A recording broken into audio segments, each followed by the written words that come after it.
New American Liberty League. Listen, I know I don't have the face for videos or the voice for podcasts. So to all four of you that are going to see this, I'm sorry. Listen, we're going to do something a little different this episode. I promise you it ties in to everything we talk about. We're going to do a little tribute to a woman we talk about all the time, my Yeya.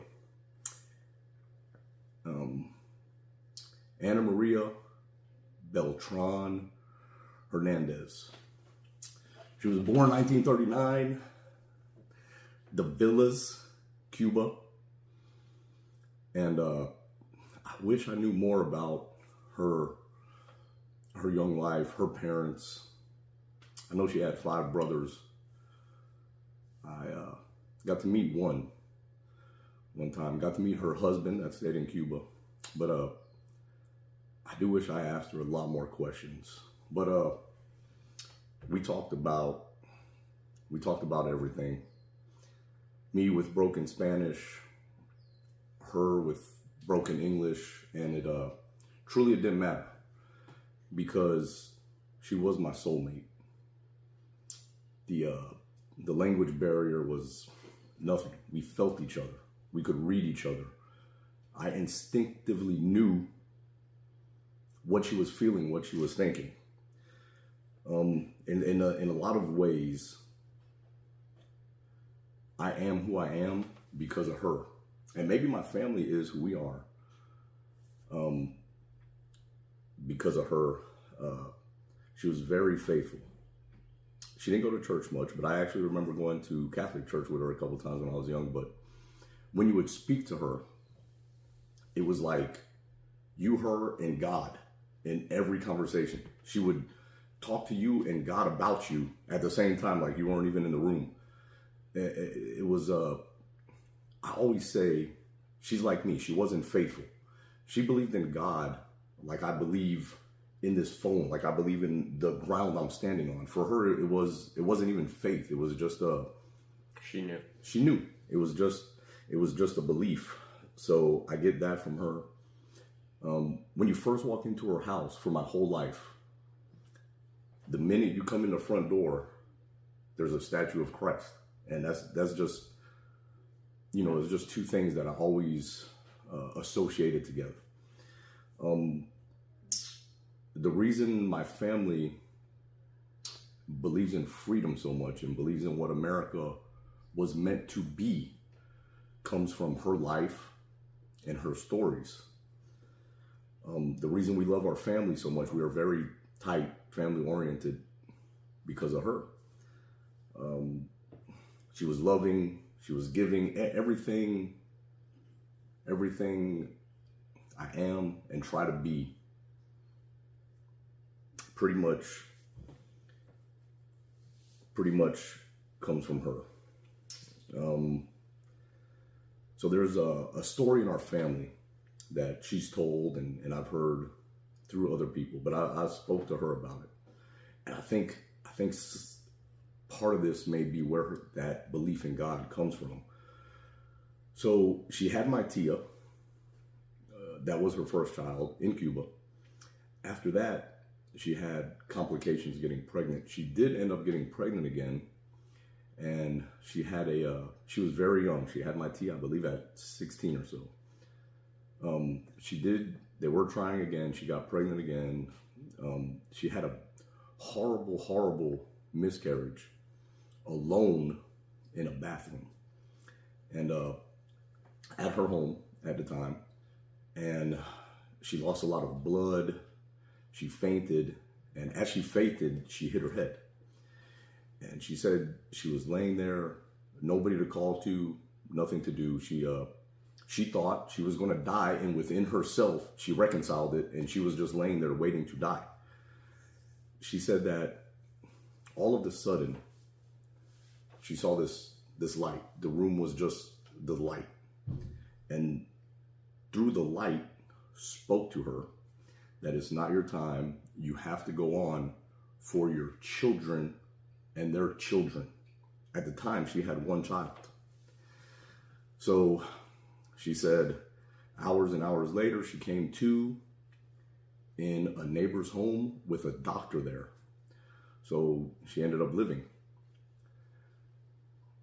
Fast forward a year or two later, she's pregnant again with my father, Leonardo Marcelo Hernandez.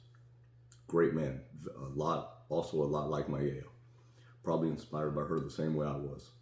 She's pregnant again with him. She doesn't want to go through another pregnancy. In Cuba, then, and I can imagine it's even worse now, there was no easily accessible hospitals. She said to get to the closest hospital that performed abortions at that time was a 2-day drive. So she didn't want to go through another pregnancy. She had an abortion set up. A friend of hers from another village somewhere was supposed to pick her up, take her to said hospital. She's waiting. The day she's supposed to go, nobody shows up. She hears nothing for days and days pass. Finally, come to find out, the friend that was supposed to take her to the hospital for abortion, her husband had a heart attack the very morning the woman was supposed to come to pick up my Yeya. They finally get to the hospital. It's too late. The doctors won't do it. Says she's too far along. And she ends up having my dad, which was probably the love of her life.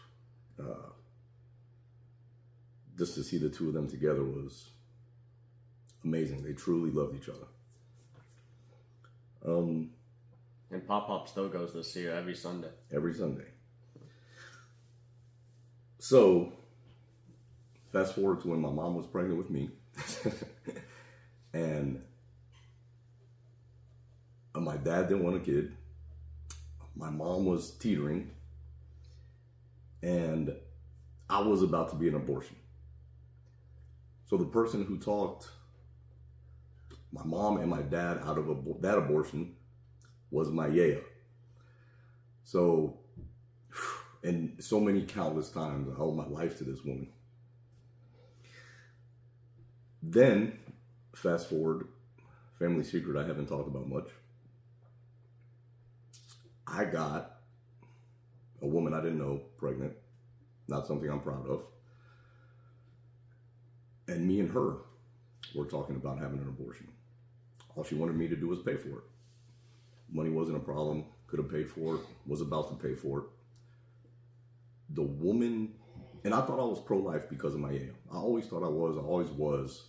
But here I was in a situation where $400 would have fixed it. And I was leaning that direction. My Yeya told me this story that I'm telling you for the first time because of this pregnancy. And we didn't go through the abortion. I said I couldn't do it. The mom agreed.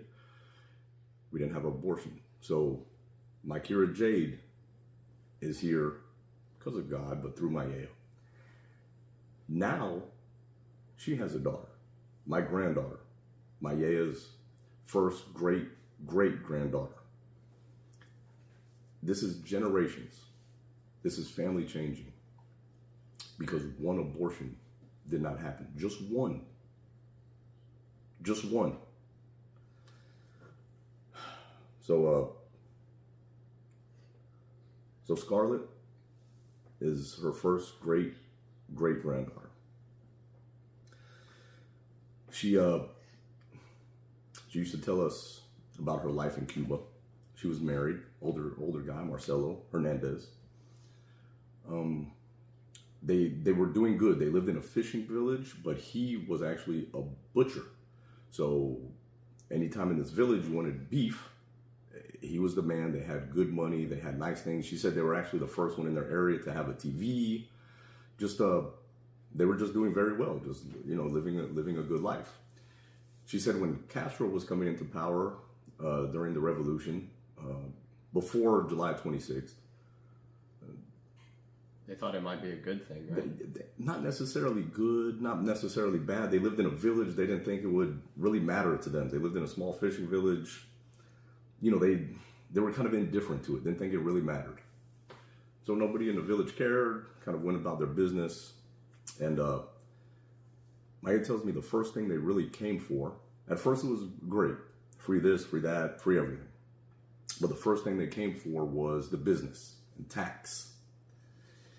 And she said it wasn't a big deal, huge increase in tax, one-time thing, didn't think about it. Well, then, every few months, they added more and more and more tax. It became very hard to run the business, and money quickly started drying up. She said the next thing they came for, oddly enough, was churches, Bibles. So they went from going to church in the village to doing home gatherings for church. Then in short order, they came for those. And then you're kind of left to worship at home. And she said in short order, they even came for that. You couldn't buy a Bible. They'd come confiscate. And along with this, the other thing they took is guns. So everybody in the village that had arms, gone. Church, gone. Money, gone. And this, she said it happened at first very slowly, and then once it really got going, it happened fast. There was something, so then the food restrictions came. They lived in a fishing village, and they were even restricted on how much fish they could catch and eat. The butcher shop was closed. Now they're back to living off fish in a restricted amount. So they would catch fish, I don't know, for what periods of time.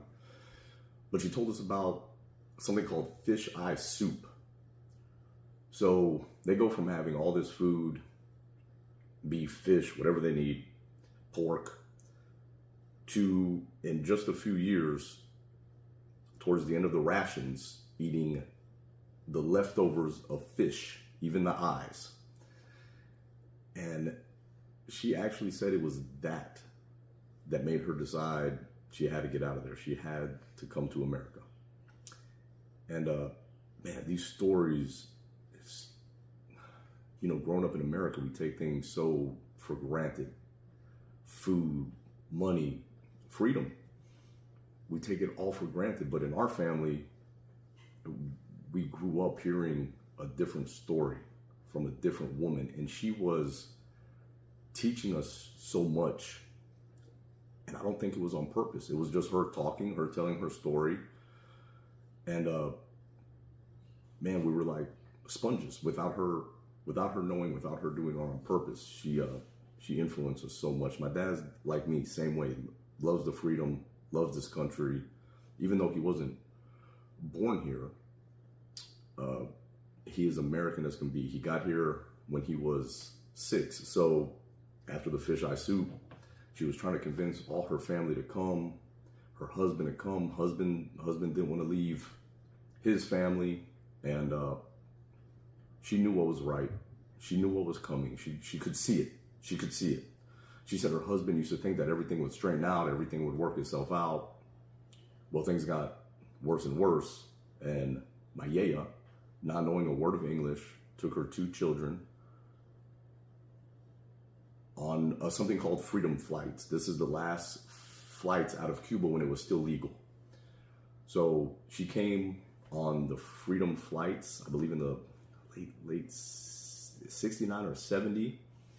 Came on the freedom flights. She had to go to Freedom Tower, which is pretty much the Ellis Island of Miami for Cubans. She had to have a sponsor family. They had to educate in English, all the vaccines. It's a lot different than it is today. She ended up getting a sponsor family, ended up getting work. She worked for herself for, as far as I know, for about 35, 40 years. And it's funny because she just cleaned houses, but she always made her own way. As far as I know, she never even had a boss while she was in America, which is unbelievable. And mostly Jewish families she worked for, which in a funny turn of events, when my father started working for himself, it was a Jewish man that got him started just painting, mostly for Jewish families, Jewish clients. And my dad's been working for himself pretty much my whole life. So also going on 40 years, just like my Yeya, just off work ethic, being good to people, not being greedy. And now I've also got to see the same thing. He's been working for himself pretty much my whole life as well. So, and it's just one of those things that it goes right back to this woman. Even though she was from Cuba, this woman she was everything America's about. She is the definition of the American dream. And I remember being young, really my whole life. It was her face when she was happy.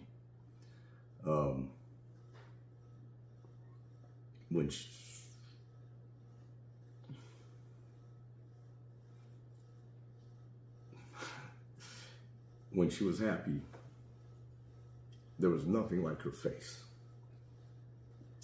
And it was mostly us, mostly the family, the kids, her being with my dad, watching us laugh. Me and my cousin Eddie, every time we're around each other, we used to crack this woman up. I mean, I could tell you stories forever, but man, she loved being around us. She loved laughing. But as much as I loved that face, me and Emil would make surprise trips to Miami, pop up at her front door. And as much as I loved that face, when I was younger, I knew her other face. My mom spanked me. My father's 6'2", huge dude, dark beard, like the most intimidating guy I ever known. But when I was growing up, none of that fazed me. But the one thing I remember is there was one time she was babysitting me and a friend of ours that my mom used to babysit. She was babysitting for my mom. And I don't even remember exactly what, but I remember being really mean to her. The other girl that was there we were being really mean to her. And I remember her face. I remember her just being sad and just disappointed. And that face, maybe till this day, that face is what made me behave more than everything. And I see it, I used to see it, in my family when I was growing up. There was a lot of drugs, a lot of drinking, even later on, Jonathan getting tattoos. And I remember that face. And as much as I loved her happy face, I was scared and hated her disappointed, sad face. And man, that face kept me in line for almost till this day.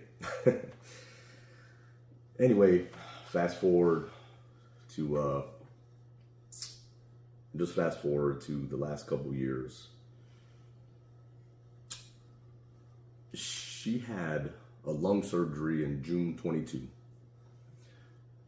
I'm going to tie this into something. I was with my wife for 9 years. And in my family, we never really saw a successful marriage. So even though I loved her, I never thought about, never wanted to get married. It was just something I didn't want. As I got closer to God, closer to learning the Word, the New Testament, Paul, especially on this subject, something changed in me, and I wanted a wife. I wanted a wife for a lot of reasons. A, because I loved her. B, because this is what I was reading. And C, because it's something my family never had. And D, I wanted our kids to have a better example. So said wedding was May 22. My Yeya had her surgery in June, and then absolutely bad timing. She caught COVID 2 weeks after lung surgery. She passed in August. I'll get into that in a second. Come back to the wedding in May. She was doing amazing. She was dancing with everyone. She was eating. She was laughing with people. She was as healthy as I've seen her, walking all over downtown. She was 80. She was 82? 82, yeah. 82. She was amazing. She was healthier than I ever seen her at this wedding. Everyone, the whole family came together for this wedding. And man, she was so happy. The family was happy. And what I realized after everything was God's timing is amazing. It was her main event, her send-off. She got to see everyone in the family all come together in one place, which probably hadn't happened for many years. We're talking about from Chicago, from Texas, Tally, Miami. We do everybody. We just came from everywhere. And I started to realize some of the pictures we got. I mean, everything. I started to realize that moment was about her, even more than it was about me and my wife.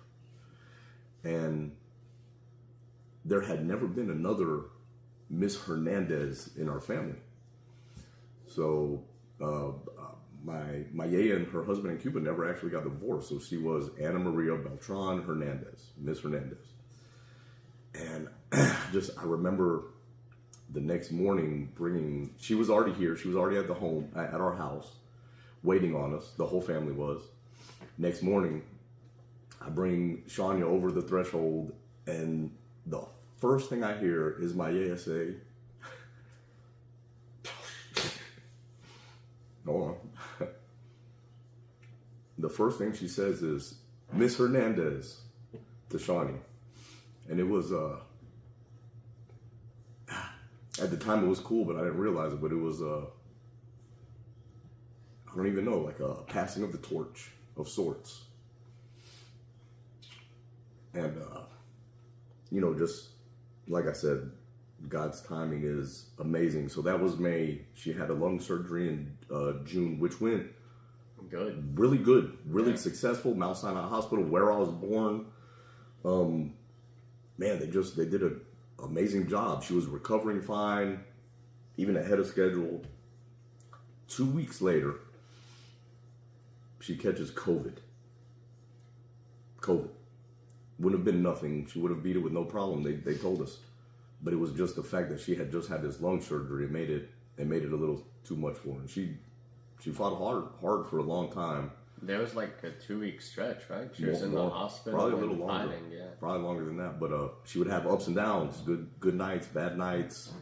Sometimes it looks like she's about to come home anytime, and then some days it got bad. Her last night, we didn't see it. It was she was strong, she was healthy. I honestly thought she'd be home soon on her last night. But God's timing again. So in the COVID place, they weren't supposed to have more than one person at a time, which the restrictions had loosened up by then, but it was still a little strict. The night nurse that night let me and my dad both come back. So we come back, I'm on one side, my dad's on the other. And she's strong, she's talking, she's writing stuff down, she's holding both of our hands.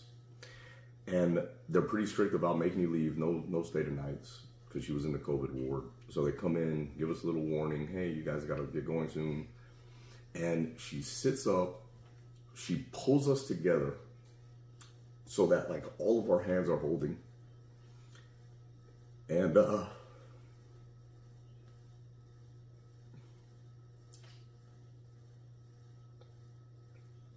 three of us hug.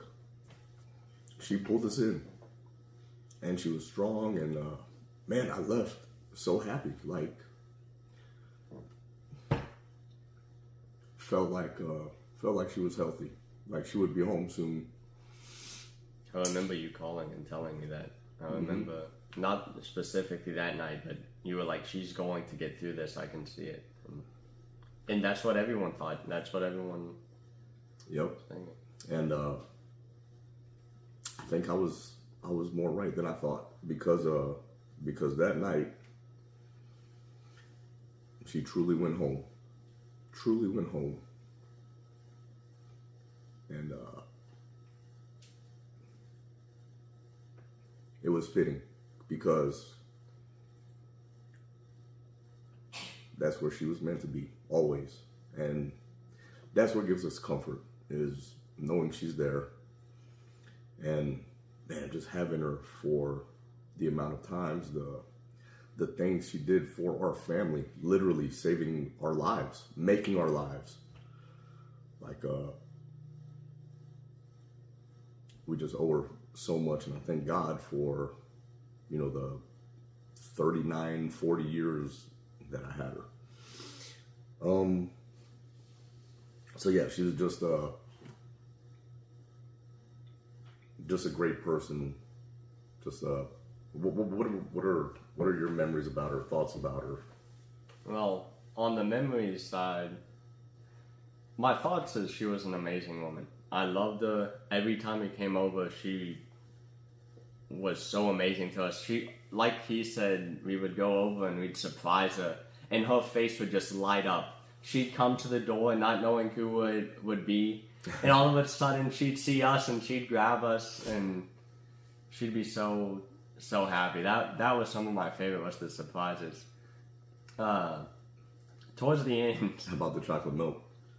yeah, and I was gonna get to that. She loved feeding us. Like, that woman loved food, and chocolate milk especially, and she made the best. Everyone has tried copying her recipe, and no one can make it as good as her for some reason. Secret recipe is a lot of sugar. Yeah, but she used to love giving us chocolate milk in this specific cup. For about 30 years. Yeah. That was the official chocolate milk cup. And when it came to food, I think this makes so much sense because of where she came from and having to eat the fish-eyed soup. She would love to eat, and she would love to feed people. We'd be like, get out the kitchen, come hang out with us. She would love being there. She was always in there. She was always trying to feed you more. If you didn't eat what was on your plate, she'd make you eat what was on your plate. And she'd want you to get seconds, and she would love to eat as well. We would go to like buffets and stuff, and she'd out-eat us, she'd out-eat him, and wow, she was just such an amazing person. She was so loving. She would always give gifts to people, even people that she would may knowingly take advantage of her. She'd still love to give to those types of people. That's just the person she was. Yep. And yeah, wow, I used to get there was some time there where I used to get aggravated with her about letting people take advantage of her, because I didn't get it. And me and her had this ongoing conversation for years. Yeah, you know they're taking advantage of you, right? You know they're taking advantage of you, right? Just giving. And what really shut me up is one day, she always tried to dodge it, act like it wasn't a big deal. One day she looked me dead in the face, and I said, but yeah, you got to stop. These people are taking advantage of you. And she looked me dead in the face, and she said, I know. And it never stopped her from giving. And at her service, that's what we talked about. It's just how giving she was, and how few people gave back to her the way she gave to everybody else. I remember when I finally got, more successful and had a little bit of money, and I used to give her money. That was like the best feeling in the world, because she would always give me money growing up. So, man, very seldom would she take it, and usually there was a back and forth. it was almost like a game there. It was like a game. Like I would give her some money while I was in Miami, boom, and then I'd come back in Tallahassee unpacking. There'd be like a few $100 bills in my shoe, or or just hiding somewhere. And man, like I would send her money for her birthday, and then she'd send me money on a random Wednesday, the same amount back, like Happy Wednesday. And dude, she she couldn't be out. She was a competitive giver. And, you know, it's weird when you pass, how kind you were, how loving you were, how giving you are. Those are the kind of things that she also always that people remember. Like even once she got older, she always tried dressing nice when we went out, and she never really wanted to be a homebody. She always liked going out with us. Anytime we'd come over, it wasn't like, okay, I'm gonna stay at the house, I'm 80. It was like, hey, what do y'all guys want to go do? Let's go somewhere. Yep. Yeah. Even when walking and stuff started becoming harder for her, she still loved going out. Yeah. Towards the end, she had a little wobble. But she still got, for being her age, she still got around great. Always sharp. Yeah. Smartest, strongest woman. Like I said, it was almost effortless. Like she would just say these things that were wise and just, man, it was, she was so effortless at everything she did. Also, with like teaching with children, I remember like her seeing Dallas and really loving him, and she was so natural with children. It was really incredible. Yep, she was an incredible person. Yeya, we absolutely love and miss you, and I know I'll see you soon, very, very soon. Thank you for listening, guys. I know that was a little off topic, but so on topic at the same time. I promise next week's episode, we're going to get back to the usual format. I just, for her birthday, I had to get this one in there. She is such an amazing woman. And we are the new American Liberty League. Saving the Republic, one listener at a time. Love you, Yeya.